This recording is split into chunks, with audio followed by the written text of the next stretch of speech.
fairly well. It's funny because I had Raven on the show a month ago, whatever it was. Okay, please. I would Our like favorite. To say one thing.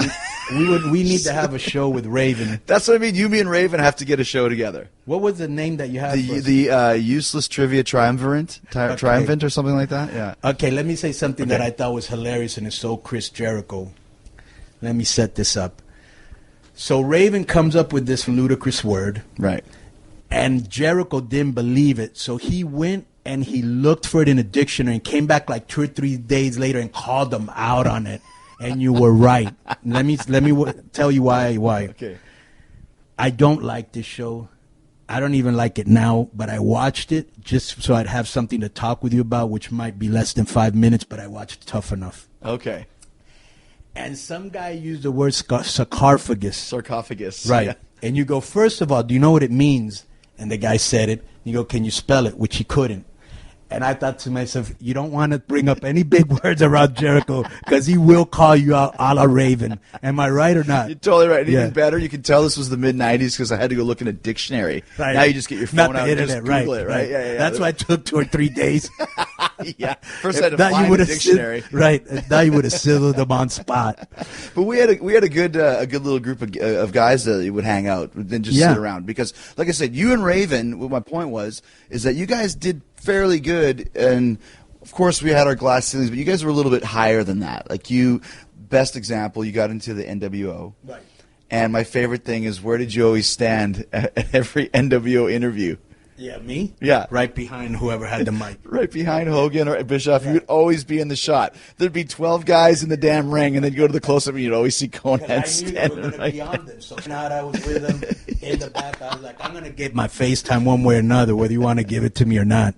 But let me just say something about Raven, which I thought was hilarious, too. So we're on the Donnie and Marie show, right? Mm. And you and Raven? Yes, me and Raven. Right. Just two random guys, right? And so they go, yeah, Raven, I hear that you have an IQ of 145. And he goes, it's 155. And then he goes, I hear that you read books, every week. He goes, yeah, I read 8 to 10 books cover to cover.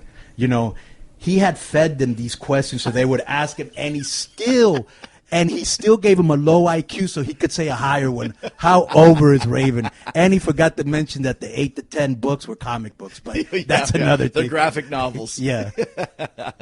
And the other one, the other Raven story, I got to give you one more. Please. Well, I'll give you 2 more. Yeah. And the other Raven story is one time in Louisiana. Mm-hmm. And, Raven wasn't afraid to go after the trollest of the... Yeah.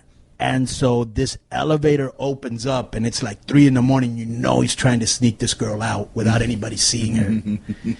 And the door opened, and he looked at me like, bro, I'd rather see anybody at this moment, including the devil, than this motherfucker, because I know he's going to tell. This girl was so ugly, Hello Kitty said goodbye. I mean, she was brutal. You've been waiting and for a month to use that joke. And I knocked on Kevin Nash's door. And I go, bro, you've got to see this. You've got to see, because he was outside. I don't know if he was looking for his car or they were waiting for a taxi. She was outside standing, in the parking lot. Yeah.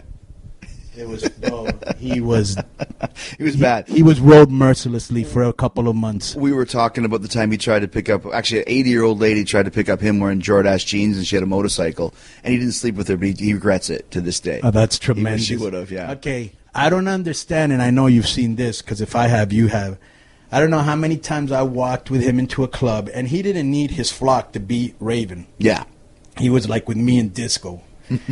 And he's on the dance floor dancing and coming close to any girl that's like inebriated or alone. I'm thinking, wow, there's cameras, there's security, there's other people here.